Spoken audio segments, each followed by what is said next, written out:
The new models were imbued with a series of flesh and bone tools, pulleys and axles and switches and levers, springs and locks and vacuums and pumps, interlocking torque-ratioed gears that would be impossible for natural selection to happenstance and grow with successive additive generations of mutations.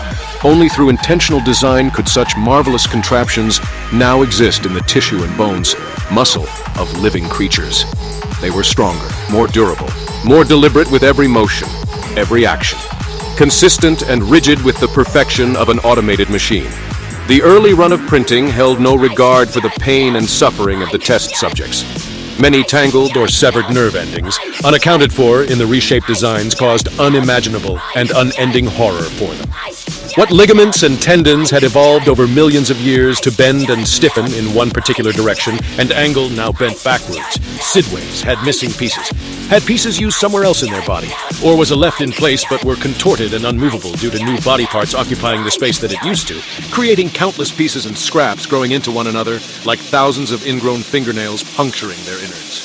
All of their old nerves, once meticulously weaved through millions of years of curated evolution, now splayed out like the copper wiring of an electrician's worst nightmare, dangling, misplaced, dead leads, misfiring, short-circuiting, low amperage, high voltage.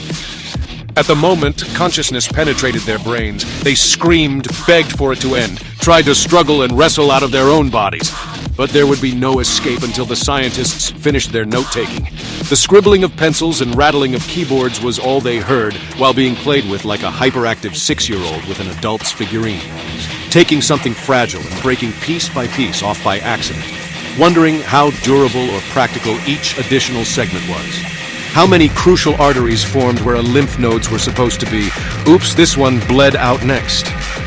Many hundreds of test subjects, all gifted a code name and procedures, but none given the peace of a quick death.